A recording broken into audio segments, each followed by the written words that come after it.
মালদার গাজলে বিজেপির উদ্যোগে স্বচ্ছ ভারত অভিযান কর্মসূচি পালন করা হয়েছে। গাজল বাস স্ট্যান্ড ও বিডিও অফিস সংলগ্ন এলাকার ঝাড়ু হাতে পরিষ্কার পরিচ্ছন্নতার কাজে অংশ নেন গাজলের বিধায়ক চিন্ময় দেব বর্মন। তার সঙ্গে ছিলেন স্থানীয় বিজেপির নেতৃত্ব ও কর্মীরা। যেমনটা জানা যাচ্ছে, গাজলে বিজেপির উদ্যোগে স্বচ্ছ ভারত অভিযান কর্মসূচি পালন করা হয়েছে।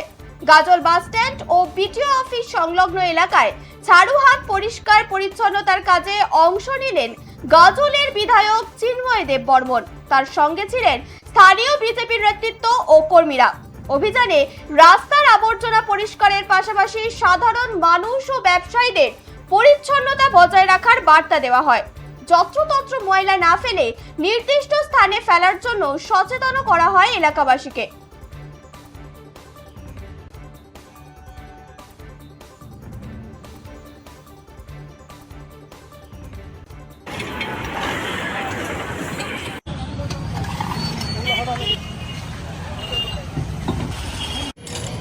সকলকে আন্তরিকভাবে অনেক অনেক শুভেচ্ছা।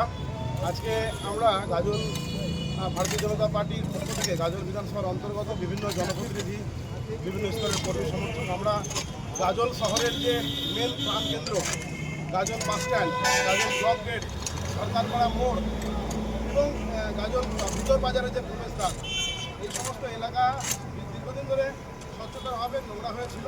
সেটা দেখে আমরা সকলে মিলে আজকে সিদ্ধান্ত নিয়ে সেই এলাকাকে, গাজলের প্রাণকেন্দ্রকে স্বচ্ছতা পরিচ্ছন্ন করার জন্য আমরা কর্মসূচি দিয়েছি। আপনারা জানেন, দেশের যশস্বী প্রধানমন্ত্রী মাননীয় মোদীজি সারা বছর বিভিন্ন ধরনের কার্যক্রমের মধ্য দিয়ে সমাজকে, পরিবেশকে সুস্থ রাখার, পরিচ্ছন্ন রাখার কাজ করে যান। আমরাও ওনার একজন ছোট্ট কর্মী হিসেবে, ওনার সমর্থক হিসেবে আমরাও উদ্যোগ নিয়েছি গাজলকে পরিচ্ছন্ন রাখার। সেই কর্মসূচিতে আমরা সকলে মিলে আজকে এখানে উপস্থিত ছিলাম। এখানে তো অনেক ব্যবসায়ী দেখছি সামনে নোংরা ফেলে দিচ্ছে, কি তাদেরকে হুঁশিয়ারি দিবেন? আজকে নিজেরা